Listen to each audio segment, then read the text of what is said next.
Good morning and welcome to my Child of the Week Assembly. It's almost the last one of the term, so not many days left to go until we break up for holiday. Can I just say how well you've all done this term with all the difficulties facing us with COVID and restrictions in school, not being able to see as many people as you like. We're really proud of you and your teachers, so well done to all. You all deserve a big star.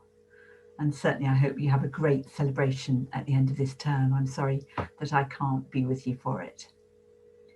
But we start today with our liturgy as normal, and then maybe just at the end of that, I'd like you to think about the different sources of light that you know of. So maybe your teachers could just pause the recording just for a minute while you try to think of maybe 10 different sources of light. In the beginning, when God created all things, he said, "Let there be light," and there was light. Let your light shine. God is light, and in him there is no darkness. Let your light shine. Jesus said, "I am the light of the world. Let your light shine." And so today we're thinking about light, about shedding a little light, throwing a little light, seeing a little light. I wonder what sources of light you can think of. So maybe just pause at this minute.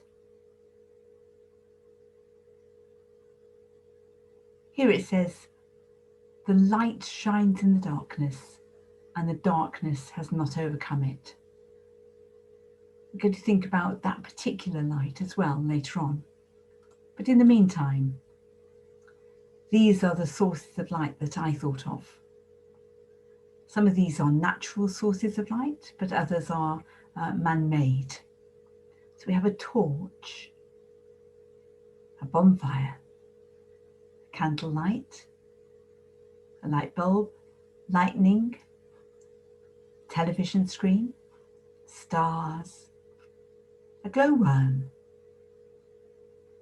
lava from a volcano, and the sun. I wonder how you feel about some of those sources of light. I know that lightning is very dramatic, but it makes me feel quite scared. A torch, I think, is reassuring, especially if you've got one by your bed, and just in case there's a power cut and it's very dark and you can't see. If you've got a torch nearby, it's quite reassuring.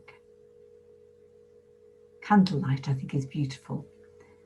And there's something very peaceful and very hopeful about that. And one of the things that I love to do, sometimes when I go on holiday to Italy, my birthday's in August, and I can lie out on a sunbed at midnight and I look up at the stars. And there's a festival called the Festival of Shooting Stars that happens on my birthday. And I see these comets and shooting stars in the dark sky, and it's really beautiful. So that has a memory for me, a particular memory. I wonder how you feel about these different sources of light.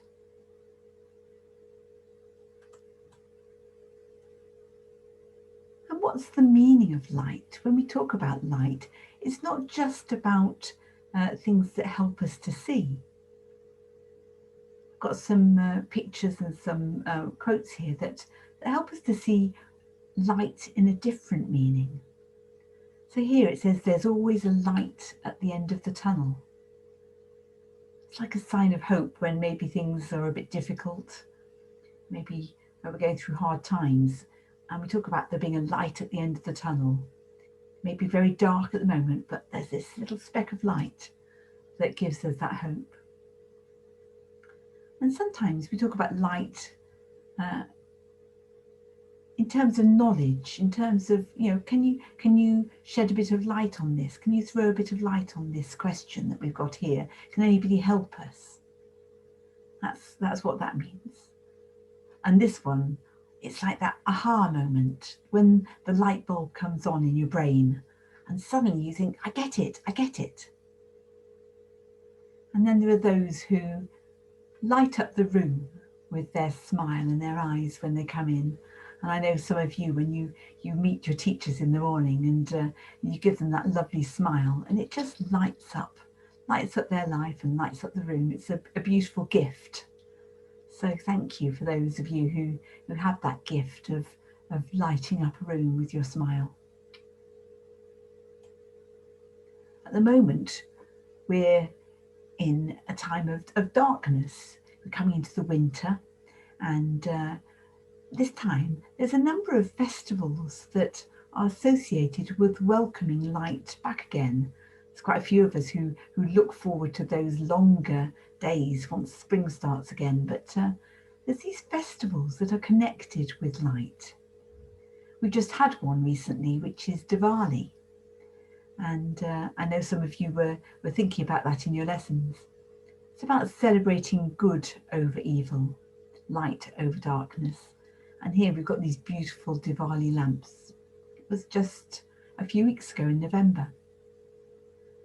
And in a few weeks' time ourselves, we have Christmas. And Christmas is also associated with light. We see Jesus coming as a baby, sent by God to be the light of the world. There's a lovely song that I like to sing at our church, which is "Light of the World, you stepped down into darkness." And this painting is by a very famous artist called Caravaggio, who was incredibly talented with painting light on canvas. And you see the light that is around the infant Jesus here, shining up onto people's faces. It's the most beautiful painting. And this week, a bit later this week, we've got Hanukkah. And I like this: Happy Hanukkah. May joy, light and happiness surround all of those that you love. It's a festival of lights. And I wanted us to think a little bit more about Hanukkah. So some of you might have thought in your lessons about different symbols and different artifacts that are maybe used in different religions. And this is a Jewish menorah. It's the sort of menorah that you would have found in the Jewish temple.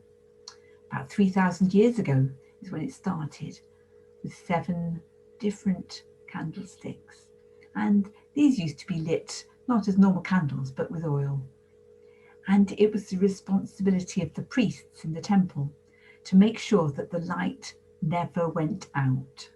It had to be lit 24/7, so 24 hours a day and 7 days a week. And that was their responsibility. I wonder what you think of, this is also a menorah, but it's called a Hanukkah menorah.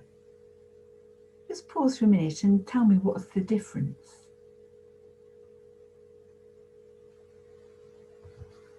I think it's quite obvious that there are more lights, there are more candles there. In fact, there's 9. And there's a story behind this, which is really special for the Jewish people. Let me just read it to you. A king called Antiochus from Syria came to Jerusalem and conquered it, and he commanded the Jewish people to worship Greek gods, including a large statue of Antiochus himself. If they didn't, Antiochus would punish them. Some Jews fled their homes and lived in caves in the hills of Judea that's around Jerusalem. But a small group of Jews called the Maccabees started to fight the Syrian army, and they recaptured Jerusalem. The temple was rebuilt, and the menorah needed to be relit. But they had a problem. There was only enough oil for 1 day. And you remember that the temple, the menorah had to be lit all the time. What were they going to do? Well, they had faith and they lit the central candle anyway. And amazingly, the lamp stayed alight for 8 days. That demonstrated that God was still with them. For the Jewish people, the light represented God's presence with them. Removing that light meant more than removing darkness. It meant that God was absent. And this belief that God was always with them is really important to the Jewish people. So at the beginning of today, we started by thinking a little bit about light and what light means to you. There's different sources of light. We looked at different meanings of light, that it was more than something that just helps us to see, but it can bring happiness when we light up a room with a smile. It can bring comfort and hope and safety. I hope that today we can all make a little bit of an effort to shed light. I like these pictures, this girl who is leaving lamps on her pathway. And this little mouse. Leave a little sparkle wherever you go.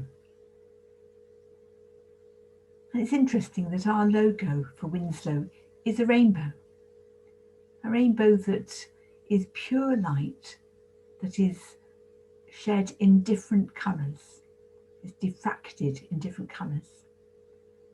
And I like this, these different values that maybe represent the shades of light within a rainbow. Be kind, be honest, be thoughtful, be polite, be respectful, be hardworking. Let your light shine.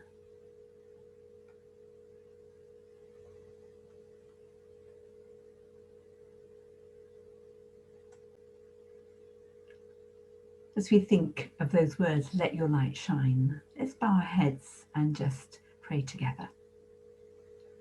Dear God, we're thankful for all light in all its forms. We're grateful for feelings of comfort, understanding, happiness and safety. Help us all to bring a little understanding into other people's lives, to help them to know comfort and happiness, and in doing so, may we receive these from others. Amen. And let's say together the Lord's Prayer. Our Father, who art in heaven, hallowed be thy name. Thy kingdom come, thy will be done, on earth as it is in heaven. Give us this day our daily bread, and forgive us our trespasses as we forgive those who trespass against us. And lead us not into temptation, but deliver us from evil. For thine is the kingdom, the power and the glory, forever and ever. Amen. And now to our Child of the Week assembly, and we think particularly of those children who have been shining their lights brightly in this last week. So, beginning in Year 1, Miss Berman says, well done to Miami Summers. Miss Marsden says, a big well done to her whole class. In Year 2, Miss Franklin says a big well done to Scarlett, and Mrs. Thomas and Mrs. Walker want to congratulate Oliver. In Year 3, Miss Jakes and Mrs. Poole say well done to Sophie. And in Year 3, Miss Crofts wants to say a big well done to William. Moving into Year 4, we've got Sophie, who is Child of the Week for Miss Lefebvre, and George, who is Child of the Week for Mr. Wright. In Year 5, we've got 2 people this week who have been chosen as Child of the Week by Miss O'Donnell, Alfie and Sophia. And Mr. Boyer has chosen Felicity. Finally, in Year 6, Mrs. Epps and Miss Greenhill have chosen Harry, and it's well done to Chelsea from Mr. Niall. And a big well done from me to all of you as well. Congratulations. And so we come to end our Child of the Week Assembly. And we say together, go in the light and peace of Jesus. In the name of Christ, Amen.